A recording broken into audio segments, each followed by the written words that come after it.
Buenos días, nosotros somos Río de Gracia y es un gusto poder comunicarnos mediante este medio.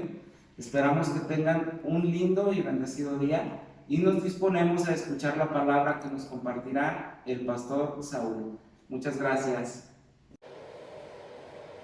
Pues vamos esta mañana a cantar y en Río de Gracia estamos convencidos y creemos en la adoración al Dios Trino, Padre, Hijo y Espíritu Santo.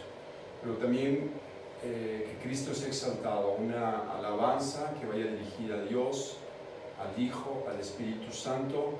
Reconocemos todos sus atributos y que Él es el único Dios verdadero en tres personas. Así es que te animamos ahí en donde estés disfrutando de este tiempo, que esperamos que así sea, que lo disfrutes. Queremos cantar con nuestro corazón, sí, con nuestras voces, pero sobre todo con todo nuestro ser para que Jesucristo sea exaltado. Así es que se trata hoy del Día del Señor y acompáñame, por favor, abre tu Biblia ahí con tu familia, si lo puedes hacer y buscar tu Biblia sea en forma digital o en libro, pues yo te invito a que busques en el último libro de la Biblia, el libro del Apocalipsis, en el capítulo 1. La palabra Apocalipsis quiere decir revelación. Y este es un libro de ánimo para mí. El Apocalipsis nos anima a entender un principio fundamental. Que pase lo que pase en las circunstancias de la vida de su iglesia, Jesucristo es el Rey de los reyes, el Señor de los señores, que Él va a volver con poder y que Él va a ser el vencedor. Así es que en tiempos como estos, a veces complicados, nunca olvides que Jesucristo es el Señor, es el Rey y el gran vencedor. Así es que todo lo que Él ha prometido lo va a cumplir. Y Juan dice en el capítulo 1, versículo 4, Juan a las 7 iglesias que están en Asia, y eso te lo digo también a ti y a los que puedan conectarse con nosotros.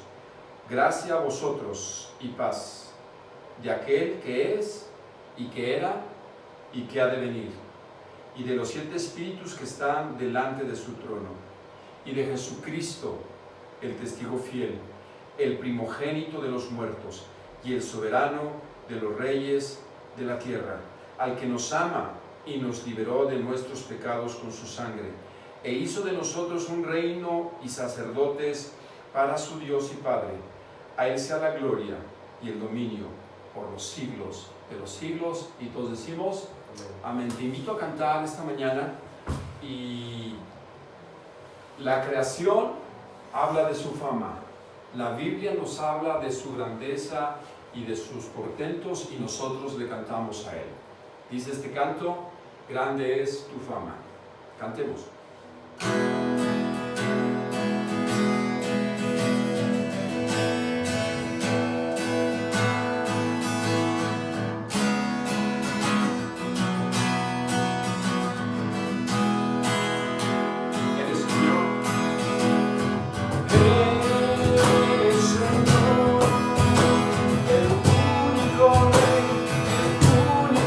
Dios, grande es tu fama.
reinas con poder. Y dice la Biblia, y creemos que tú estás sentado a la diestra del Padre y que gobiernas con poder y que intercedes por nosotros día y noche.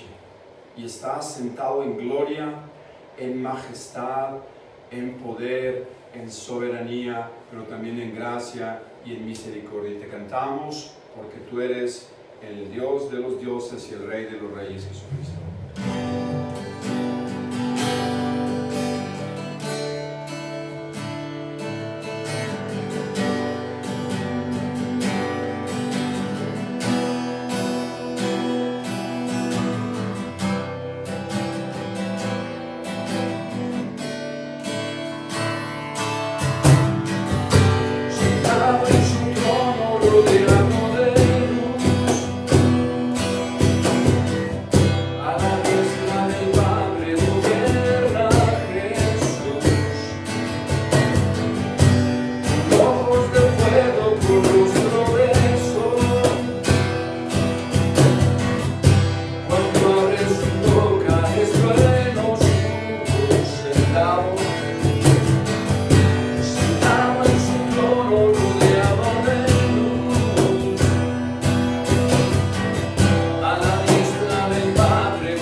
Así es que recibe tu día la gloria, la alabanza, nuestro reconocimiento, nuestro amor, nuestra admiración y todo lo que somos es para ti.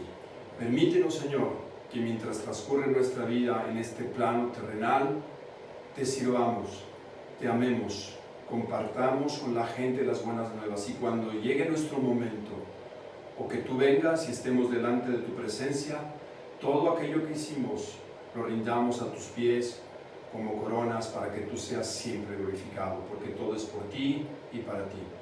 Recibe la gloria de tu iglesia, y lo hacemos en tu nombre, Jesús, y todos decimos amén. Qué gusto saludarles esta mañana. Vamos a ir directamente a la Escritura, pero antes de ir vamos a orar. Vamos a pedirle al Señor que nos hable a través de la misma y Él pueda cumplir su buen propósito en nosotros. Oremos. Amado Padre Celestial, gracias por esta oportunidad que nos das de abrir la Escritura. Háblanos, Señor, y te pedimos que tú que eres sabio, tú que eres todopoderoso, sigas tocando nuestra vida, sigas moldeando nuestros corazones y tú cumplas el buen propósito que tienes para nosotros. En estos tiempos diferentes que nos presentan retos, sabemos que tú sigues teniendo el control. Nos gozamos en tu presencia y en el privilegio de abrir la Biblia. Te damos a ti la gloria en el nombre de Jesús. Entonces decimos amén. Creí prudente compartir con ustedes este breve mensaje con respecto a lo que posiblemente vamos a estar viviendo en las próximas semanas. En México, la próxima semana, en algunas ciudades, algunas actividades regresarán a lo que llaman la nueva normalidad. No queda muy claro qué será o qué es la nueva normalidad. En Estados Unidos, en algunos estados, las iglesias ya están volviendo a sus actividades, pero con muchos requisitos. Eso es lo que llaman una nueva normalidad. Aquí en México parece ser que todavía no podemos regresar a nuestros espacios como iglesia para poder compartir lo que comúnmente hacíamos. Pero quizás algo que considero yo que va a afectar más que la misma pandemia es el nivel o la situación económica.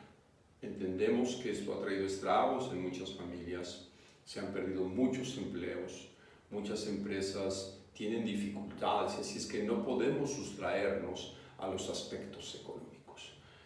Es bueno saber que la Biblia habla sobre el dinero y a todos nos gustaría tener inversiones que nos dieran cierta seguridad o tranquilidad económica. Es lo que a veces llamamos, o alguna vez se llamó, la libertad financiera. Todos, de alguna forma, deseamos o anhelamos tener cierta libertad financiera, es decir, tener la suficiente capacidad para nuestro futuro y no tener complicaciones económicas. Pero si algo nos ha enseñado esta situación es lo vulnerable que son también las finanzas. Por eso la Escritura nos insta y nos motiva a no poner nuestra confianza en el dinero. Porque el dinero es amoral, es decir, no es bueno ni es malo, es una herramienta. Pero también creo que debemos ser sabios en el uso de los recursos que Dios nos da. Esta mañana quiero compartir con ustedes en el Evangelio de Lucas, capítulo 16, lo que es conocido como el mayordomo infiel. Esta es una parábola muy interesante. Vamos a dar lectura y solamente voy a hacer algunas acotaciones con respecto a esta parábola y vamos a aprender 3 principios fundamentales que creo que esta parábola nos enseña. Vamos a la Escritura. Voy a dar esta mañana lectura en la versión de las Américas. Dice la Escritura en el capítulo 16, leo de la siguiente manera. Decía también Jesús a los discípulos: había cierto hombre rico que tenía un mayordomo y este fue acusado ante él de derrochar sus bienes. Entonces lo llamó y le dijo: ¿qué es esto que oigo acerca de ti? Rinde cuentas de tu administración, porque no puedes ser más mayordomo. Y el mayordomo se dijo a sí mismo: ¿qué haré? Pues mi señor me quita la administración. No tengo fuerzas para acabar y me da vergüenza mendigar. Ya sé lo que haré, para que cuando se me destituya de la administración me reciban en sus casas. Y llamando a cada uno de los deudores de su señor, dijo al primero: ¿cuánto le debes a mi señor? Y él le dijo: 100 barriles de aceite. Y le dijo: toma tu factura, siéntate pronto y recibe y escribe 50. Después dijo a otro: ¿y tú cuánto debes? Y él le respondió: 100 medidas de trigo. Él le dijo: toma tu factura y escribe 80. El Señor elogió al mayordomo injusto porque había procedido con sagacidad. Pues los hijos de este siglo son más sagaces en las relaciones con sus semejantes que los hijos de luz. Yo os digo, haceos amigos por medio de las riquezas injustas, para que cuando os falten los reciban en las moradas eternas. Esta es una parábola muy interesante. En el ministerio del Señor Jesús, en esta etapa de la narrativa del Evangelio de Lucas, el Señor va camino a Jerusalén y enseña muchas parábolas. Esta parábola puede causar alguna controversia. Lo primero que tenemos que destacar de la misma es que esta parábola la habló a sus discípulos. Dice el versículo 1, decía también a los discípulos. En esta enseñanza tenemos que tener muy claro que no hace una referencia que el Señor representa a Dios y el mayordomo infiel a los creyentes. Está usando esta figura para enseñar verdades espirituales a través de cosas comunes o que la gente podía entender. En esta parábola hay que destacar tres cosas que yo creo que son fundamentales. Lo primero sería administración, la segunda sería informe y la tercera sería inversión. Administración, informe, inversión. ¿Qué quiero decir con administración, con informe y con inversión? Es cierto, no todos tenemos la facilidad de hacer inversión, pero aquí lo que el Señor Jesús dice que podemos hacer inversiones en este mundo que repercutan y tengan eco en la eternidad. ¿Por qué primero digo administración? Bueno, porque la Biblia dice que todos somos mayordomos o a todos se nos ha delegado bienes. Número 1, todos somos administradores, o como dice la Biblia, todos somos mayordomos. Aquí en el versículo 1 dice que había cierto hombre rico que tenía un mayordomo. Como lo referí antes, este hombre rico no representa a Dios, ni el mayordomo representa al creyente. Esto es como en algo que puede ser muy común en un mundo y en un sistema como el caído en el que vivimos, como las argucias y la sagacidad de hombres malos pueden ayudar a prever un futuro. Y esta parábola nos habla sobre futuro también. Y hablaba que no sabemos cómo va a estar nuestra situación económica en un futuro. Pero aquí nos da principios muy interesantes. Es decir, número 1, todos somos administradores. Seas creyente o no seas creyente, tú eres un administrador. La palabra administrador es oikonomos. Oikos casa, nomos ley. En los tiempos del Nuevo Testamento, ser un mayordomo o un administrador significaba que a él se le habían delegado algunas responsabilidades porque se confiaba en él. Los mayordomos eran dignos de confianza, por lo general era una persona que había nacido en el hogar y se le designaba como gerente administrativo para la administración y suministros del propio hogar, de la propia casa. Encargado de dar alimentos, hacer compras, se le confiaba en sí la administración total de la casa, transacciones, negocios, y era el representante de su señor. Así es que este mayordomo o este administrador, el representante de su casa y legalmente ante ciertas transacciones de su señor. ¿Cuáles son las características que narra esta parábola del Señor Jesús a los discípulos? Bueno, dice que este mayordomo fue acusado de derrochar los bienes de su señor, es decir, era un mal administrador. Eso es lo que la Escritura dice. Ahora dice que este fue acusado ante su señor de derrochar sus bienes. Fue acusado de derrochar sus bienes. Estaba desviando los recursos de su señor. Ahora sí, como decimos, le cayó la auditoría. Dice el versículo 2, y aquí hay algo que deberíamos de destacar. Este fue acusado, no sabemos quién lo acusó, pero llega información a su señor y le dice, ¿sabes qué? Este mayordomo está haciendo mal uso de tus bienes. Entonces dice que este administrador, este oikonomos, fue llamado por su señor. Por eso digo, todos somos administradores. Tú y yo somos administradores. La Biblia dice que Dios nos ha dado muchas cosas. Dios nos ha dado no solamente recursos materiales, nos ha dado una vida, y ahora como creyentes se nos han dado dones espirituales. El detalle de la acusación está en tiempo presente. De alguna forma, estudiando un poquito el texto, nos damos cuenta que está en tiempo presente el que fue acusado de derrochar los bienes. Es decir, que en ese momento él seguía haciendo malversación de los recursos. Y dice que es llamado.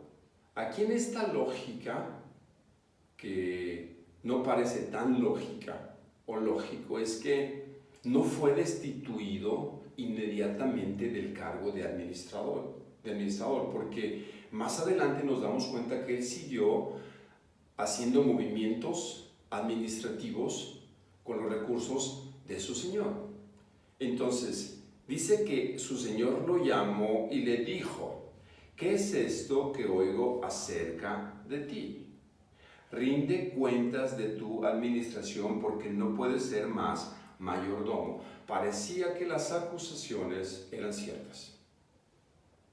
Parecía que esta información que había llegado a su señor tenía el suficiente sustento como para tomar una decisión de dejarlo fuera ya de la administración. Como nosotros somos mayordomos, lo entendamos o no, se nos han dado también a nosotros recursos que no son propios. ¿Qué nos pertenece? ¿Qué tenemos realmente que sea de nosotros? La Escritura dice en 1 Corintios 4:7, la Biblia dice, ¿y qué tienes que no hayas recibido de Dios? Todo le pertenece a Dios. El Salmo 24:1 dice que Dios es la tierra y su plenitud y todo lo que hay en ella, el mundo y todos los que la habitan. Así es que todo tiene un dueño y tú y yo somos administradores. Las riquezas las da Dios. Como discípulos ahora tenemos la responsabilidad de administrar los dones que Dios nos ha dado. Así es que también nosotros somos administradores. Se nos ha delegado o encargado algo. Entonces, número 1, administración. Este era un administrador malo. Por eso la Biblia no está destacando que el Señor represente a Dios y que este mayordomo injusto o malo represente al creyente. Lo que Jesús quiere destacar, más adelante lo descubriremos, es algo mucho más importante. Lo que nos está expresando principalmente esta parábola para iniciar, que en un sistema caído económico, afectado por el pecado, aún podemos tener ejemplos de cómo hacer inversiones seguras para el futuro. Y sé que la palabra futuro ahora para nosotros es incierta en cierto sentido y nos asusta pensar en el futuro.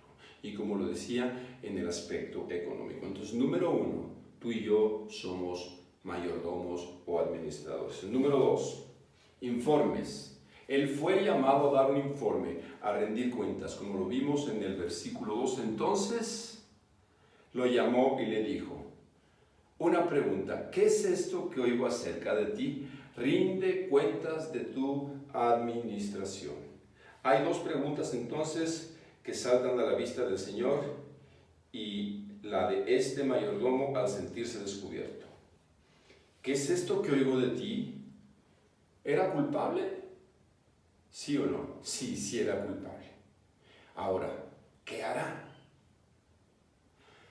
Tarde o temprano, tú y yo seremos llamados a rendir cuentas, a dar un informe de nuestra administración. Todos vamos a rendir cuentas desde la Escritura.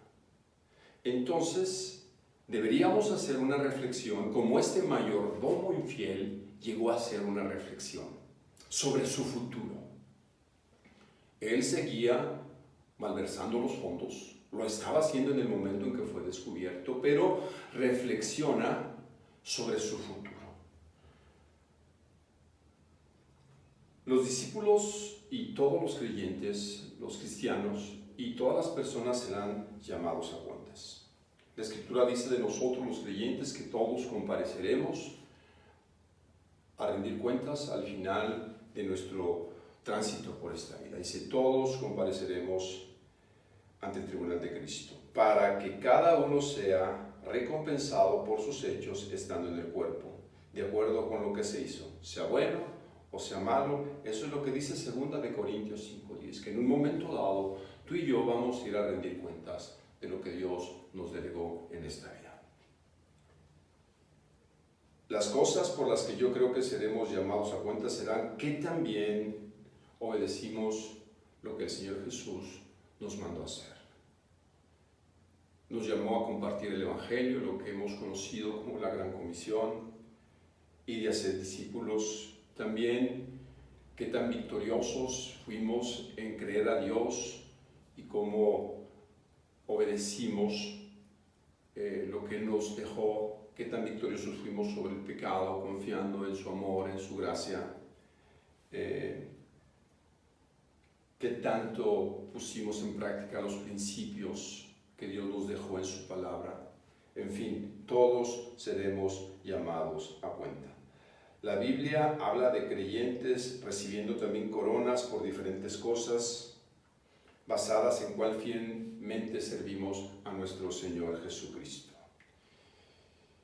Entonces seremos llamados también a rendir un informe. Ahora, este mayordomo era un despilfarrador. Era muy peculiar, porque entonces ahora se nos dice cómo era este mayordomo. Dice el versículo 3, entonces, al rendir cuentas, él es honesto consigo mismo, y él quiere ver y prever su futuro. Un mal administrador que ahora es llamado a cuentas, y repito, nosotros somos también administradores y también seremos llamados a cuentas. Pero aquí nos da algunas características de este mayordomo. Sígueme, por favor. Versículo 3. Y el mayordomo se dijo a sí mismo una reflexión. ¿Qué haré? ¿Qué vamos a hacer? Y esta es una pregunta que quizás surge para nosotros en los próximos meses. ¿Qué vamos a hacer? El futuro no parece promisorio para muchos de nosotros. ¿Qué vamos a hacer? Pues mi Señor me quita la administración. Él había llegado a una conclusión. Estaba seguro que había sido descubierto en la malversación de fondos y sabía que había perdido su puesto de trabajo. ¿Qué tipo de Señor es este? Por esto, esta parábola no representa a Dios. ¿Qué tipo de dueño o de patrón se da cuenta que está siendo robado y sigue dejando a este hombre en el puesto sin quitarlo de su administración inmediatamente? Quizás la lógica nos diría que en cuanto supo que este mayordomo estaba robándole, inmediatamente lo destituía. Lo debería de haber destituido de su puesto. No tendría por qué haberle dado la oportunidad. Es como cuando en algunas empresas, yo trabajé por mucho tiempo en una empresa y me tocó ver algunos despidos, sobre todo del personal de confianza. El personal de confianza en la empresa donde yo trabajaba era gente que, por el mismo adjetivo con que se califica personal de confianza, es porque tenía ciertas responsabilidades, pero también ciertos beneficios. Era gente más cercana a la empresa. me tocó ver que a muchos, por malversación o por malos manejos de la empresa, fueron corridos o destituidos de sus puestos. Y la empresa tenía algo muy interesante cuando nos dábamos cuenta de que había habido un despido de personal de confianza. Cuando la empresa se daba cuenta que había habido una malversación de fondos o había habido algo incorrecto de acuerdo a la administración de este personal, no le avisaban. Simplemente llegaba el personal de confianza a su puesto de trabajo, a sus oficinas, y ya no le permitían entrar. Solamente le decían: tome sus afectos personales y retírese y preséntese a esta oficina para darle la información y los pasos a seguir. Pero este hombre rico lo dejó en el puesto, y este hombre tuvo la capacidad de hacer una reflexión para su futuro. Y dice el versículo 3 algunas características de este mayordomo. Y el mayordomo se dijo a sí mismo: ¿qué haré? Pues mi señor me quita de la administración. Fíjate lo que él dice: no tengo fuerzas para acabar. No sabemos si era una persona de edad o no estaba acostumbrado, al ser un hombre de administración, de oficina, a trabajar. Yo creo que todo hombre debe de saber hacer algo físico. No sé la condición, solamente especularía, pero dice, no tengo fuerzas para acabar. O sea, que a mí no se me da el trabajo físico. Eso de ser obrero, de esas cosas, no es para mí. Este es un hombre de oficina que no le gusta acabar. Y luego 2, añade: y me da vergüenza mendigar. Este realmente es un mayordomo que puede caer realmente en algo increíble. No le gustaba el trabajo físico posiblemente, o ya no tenía la edad, ya era un hombre mayor, no lo sabemos, pero le daba vergüenza mendigar, pero no le daba vergüenza robar. Por eso este mayordomo no puede representar a los creyentes. Le daba vergüenza mendigar, y repito, y no le daba vergüenza robar. Y aquí viene. Y dice: ya sé qué voy a hacer. Ya sé lo que voy a hacer para que cuando se me destituya de la administración, me reciban en sus casas. Era consciente de la realidad.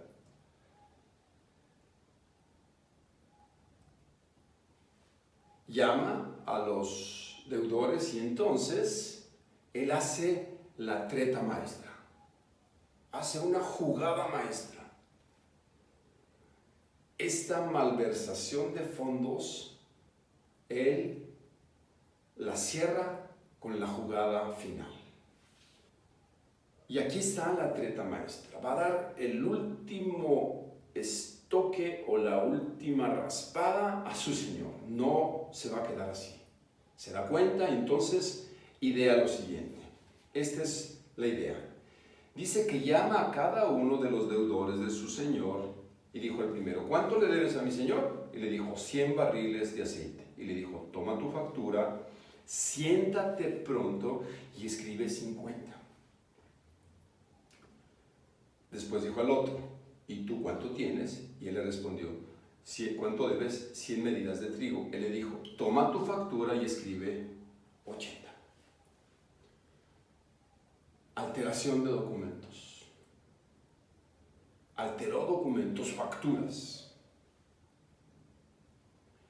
Y lo interesante es que su señor se da cuenta de que no solamente le estaba robando en el presente, sino que había manipulado la información de la contabilidad. Y dice el versículo 8 que el Señor elogió al mayordomo injusto porque había procedido con sagacidad. Este hombre era bueno o muy inteligente, pero para lo malo. Y este amo o este dueño o este señor se sorprende de la inteligencia y la sagacidad de este mayordomo infiel. Este hombre injusto estaba previendo su futuro. e hizo todo lo posible, todo lo que estaba a su alcance para asegurar su futuro. Es triste que mucha gente solamente pueda ver su futuro en este plano terrenal. Cuando yo escucho o empiezo a investigar sobre poquito de finanzas, todos los que están tratando de ayudar a la gente con su economía solamente ven su mirada limitada en este plano terrenal. Y hay muchos analistas financieros o mucha gente que se dedica al análisis financiero o a la apertura de negocios, pero nunca escucho a alguien que te hable sobre la eternidad. Solamente te hablan en este breve instante de tiempo. Alguien ha dicho que las crisis nos dan oportunidades y son buenos tiempos para crecer y abrir nuevos horizontes. Las crisis nos ayudan a veces a ser más creativos. Aparentemente este hombre entró en una crisis financiera, sabía que iba a entrar y él previó su futuro, pero de la manera incorrecta. No critico por criticar a la gente que te quiere ayudar a tener finanzas, pero solamente escucha cómo hablan y cuáles son sus argumentos. Que tú puedes, en medio de esta pandemia o de esta crisis, oportunidades de negocio, crecer, dinero, y te dan muchas opciones aparentemente, pero nadie te habla del verdadero futuro, y el verdadero futuro es eterno. Porque cualquier cosa que podamos conseguir en este plano terrenal, queda aquí en este plano terrenal. Por eso el Señor Jesús le llama riquezas injustas. Jesucristo no está hablando sobre hacer amigos a través del dinero. Es algo que no es la enseñanza. Lo que Jesús nos quiere enseñar es lo siguiente. Dice, los incrédulos o los no creyentes a veces son más inteligentes que los creyentes. Porque este hombre sabía su situación, pero entendía que tenía todavía algo por delante. Tú y yo como creyentes debemos ser conscientes que tenemos un presente aquí y ahora, pero también hay un allá y entonces, un futuro, una eternidad. La pregunta es, ¿cómo estamos invirtiendo para la eternidad? ¿Son capaces, dice el Señor Jesús, los incrédulos de hacer lo que sea para conseguir su objetivo? Muchas personas sin Cristo fijan su objetivo de vida y metas en este mundo y son osados, sagaces. La inteligencia radica en si llevamos nuestra fe hasta las últimas consecuencias para usar todos los recursos, incluyendo el dinero, para invertir en las cosas eternas. El Señor elogió al mayordomo injusto porque había procedido con sagacidad.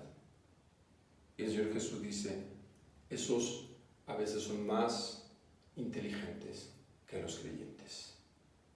Y el Señor Jesús dice lo siguiente, y yo les digo, haceos amigos por medio de las riquezas injustas, para que cuando falten o reciban en las moradas eternas. ¿Nos dice Jesús que compremos la amistad de las personas? No, no está diciendo eso. Dice, ganad amigos por medio de las riquezas injustas. Jesús transfirió el principio de la parábola recordándonos que si necesitamos usar nuestros recursos actuales para planear para la eternidad. La palabra riquezas proviene de la palabra aramea mamón, que originalmente significaba aquello en lo que uno confía. Por lo tanto, muchos confiaban en las riquezas. Y las llamó injustas. ¿Por qué? Porque el dinero promete mucho, pero a veces hace muy poco. Levantan la esperanza y la confianza de las personas, pero ambas engañan. Al hacer que un hombre dependa del dinero para la felicidad, le puede robar la salvación y la gloria eterna. Y dice, para que cuando éstas os falten, os reciban en las moradas eternas. Como dije, el dinero es amoral, ni es bueno, ni es malo. Pero como lo usemos, es lo que marca la diferencia. Yo creo que también parte de nuestra espiritualidad o de nuestra confianza se puede ver a través de cómo usamos el dinero. Por eso en 1 Timoteo 6:17 la Escritura dice: a los ricos de este mundo enséñales que no sean altaneros, ni pongan su esperanza en la incertidumbre de las riquezas, sino en Dios, el cual nos da abundantemente todas las cosas para que las disfrutemos. El uso del dinero es una herramienta para tener y ser verdaderos amigos. ¿En qué sentido? Cuando invertimos el dinero, los recursos económicos, para las cosas del reino, para que el Evangelio sea propagado, para ayudar al necesitado, para apoyar misiones, es una buena inversión. Es lo que dice Jesús: usen todos los recursos, incluyendo el dinero, para ganar amigos. También el uso del dinero en estos tiempos de dificultad hablará de la fe de nosotros como creyentes y de la fe de la iglesia. Por eso creo que el dinero debe usarse principalmente, sí, para satisfacer nuestras necesidades primarias, pero también para invertir en el reino.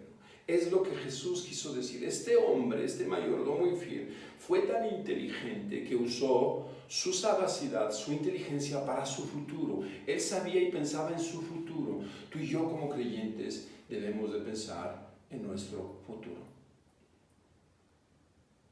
eterno. Así es que cuando damos, cuando apoyamos al necesitado, cuando Dios pone su corazón en nosotros y de lo que es suyo nos permite ayudar al más necesitado, menos afortunado que nosotros, estamos haciendo inversiones espirituales. Piensa en aquel día en que en la eternidad te encuentres con aquella persona que le compartiste el Evangelio o que ayudaste en momentos de necesidad. Mostrar ayuda financiera en tiempos difíciles. Por eso creo que en Río de Gracia estamos llamados a usar los recursos económicos para la expansión del reino, para la proclamación del Evangelio, pero también para ayudar a los menos afortunados. Y el Señor elogió al mayordomo injusto porque había procedido con sagacidad. Y el Señor Jesús dice en el versículo 10 y termino: el que es fiel en lo muy poco, es fiel también en lo mucho. Y el que es injusto en lo muy poco, también es injusto en lo mucho. Siempre hablar de dinero nos causará resquemores, nos causará dificultades. Pero esta es una buena inversión para el futuro. Sembrar con lo que podamos en situaciones difíciles como esta. Creo yo que el ejemplo lo tenemos en el dar, en la iglesia del primer siglo. Yo no creo que Dios opere como comunismo, en el sentido en que vendamos todo y que todo se reparte en igualdad para todos. Hechos capítulo 2 nos enseña una característica de la iglesia.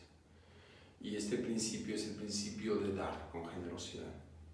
Así es que yo te motivo que en estos tiempos difíciles, donde la aparente incertidumbre presente nos haga reflexionar sobre nuestro futuro. Y este mayordomo infiel y malo fue elogiado porque previó invertir para un futuro. Él vio su futuro y nuestro futuro está en la eternidad. No podemos cimentar nuestras esperanzas en este mundo. No, nosotros tenemos que ver hacia la eternidad. Nuestro objetivo, nuestra mirada debe estar centrada y fijada en la eternidad. Y así es que en esta vida espiritual no solamente se trata de conceptos o ideas, el Evangelio también debe ser palpable, el Evangelio también debe de ser demostrado con hechos y con acciones. Y una de las mejores maneras es dando. Sé que vas a tener posiblemente un año muy difícil, o lo que resta del año muy complicado, pero invierte para el futuro. No es una manipulación de mi parte para que tú des por dar. Piensa en lo que esta reflexión nos puede enseñar esta mañana. Tú eres un administrador igual que yo. Se nos han dado recursos, ¿verdad? Hablamos de administración, porque nos han dado recursos. Tendremos que rendir cuentas, tendremos que dar un informe de lo que se nos dio. pero también nos habla de inversión.